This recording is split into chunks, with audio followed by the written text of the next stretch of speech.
Саламатсыздар ма? Мен Серғали Толбеков атындағы номер 3 IT мектеп-лицейінің математика пәні мұғалімі Мұханова Гүлназ Ағарысқызы боламын. Бүгінгі сіздерге таныстырғалы тұрған жұмысымның тақырыбы математика сабағында геогебра бағдарламасын қолдану.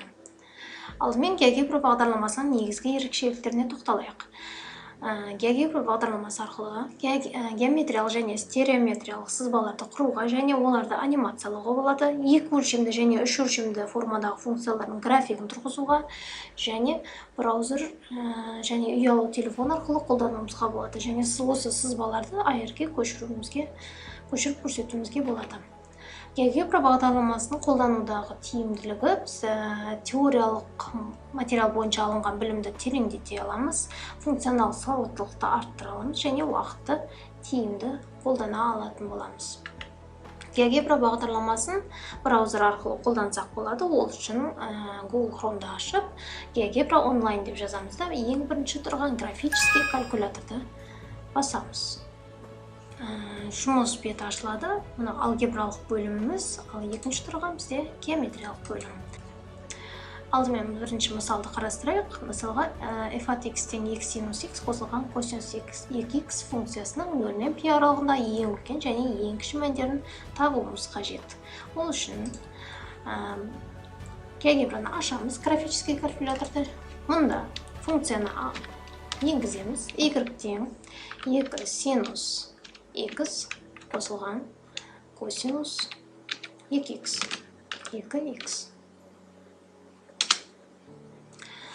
Енді бізде OX сөзін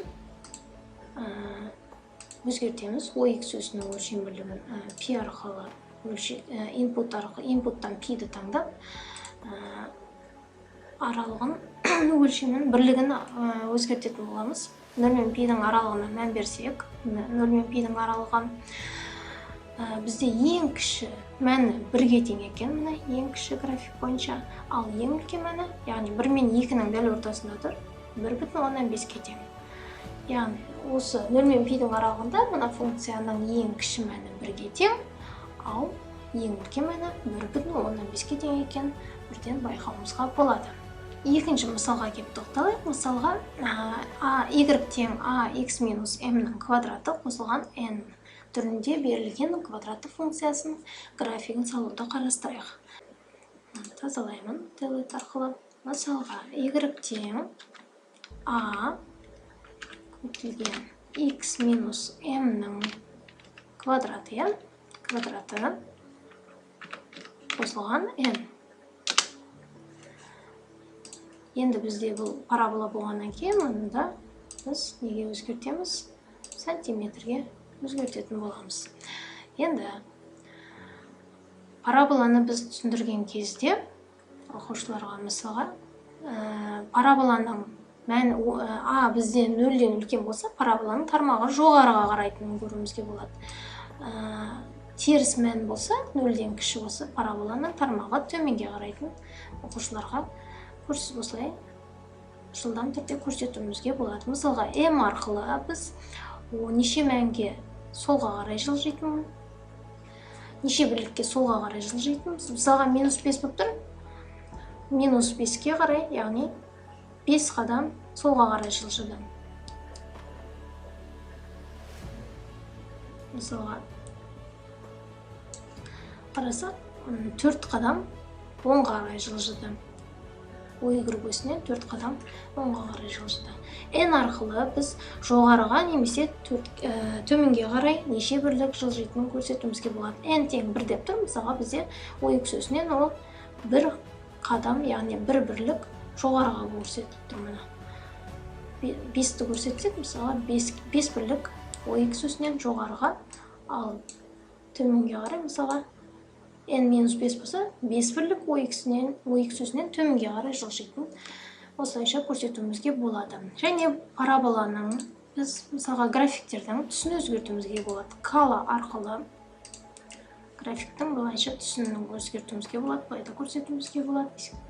Және де настройканы басып, basic батырнасынан біз жұмыс аймағымыздың түсін өзгертуімізге болады екен. Осылайша түрлендіріп тапсырмаларды да беруге болады. Артықшылығы одан бөлек бізде осы мысалға графигін сыздық, осыны біз өзімізге жүктеп алуымызға болады. GeoGebra файл ретінде PNG өзіңіз білесіз қай форматты жүктегіңіз келсе, сол форматты жүктеп алып, баспаға шығаруыңызға, яғни распечатка жасауыңызға болады. Енді одан бөлек осы GeoGebraның бізде үш өлшемділігіне тоқталғым келеді. Үш өлшемде сызбаларды сызу үшін біз мына батырманы басамыз. Осы батырмадан кейін 3D калькуляторды басатын боламыз. Сол кезде бізде осындай мынадай жұмыс аймағы ашылады. Бұл жұмыс аймағында мысалға геометриялық бөлімді ашайын. Мысалға кубтың жазбасын көрсетейік. Мысалға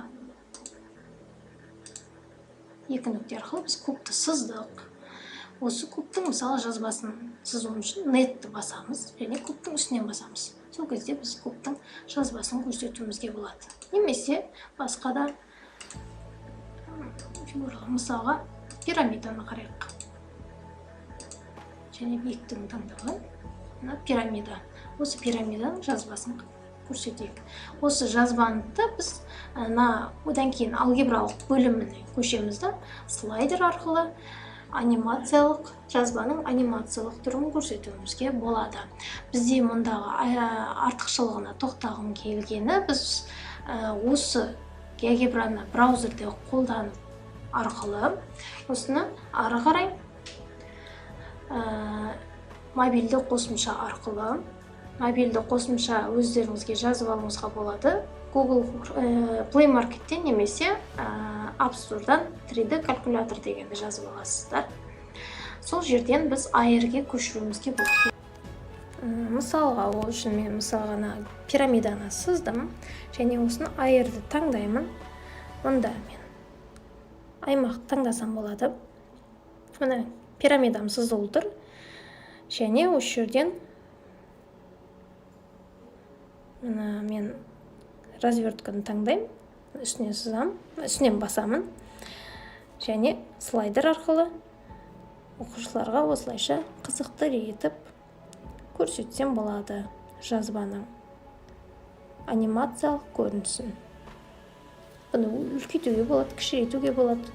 Өзіңізге қалай тиімді, солайынша пайдалануыңызға болады. Мұнда масштабы да көрініп тұр, 1,168 деп. Масштабы үлкейеді, немесе кішірейеді.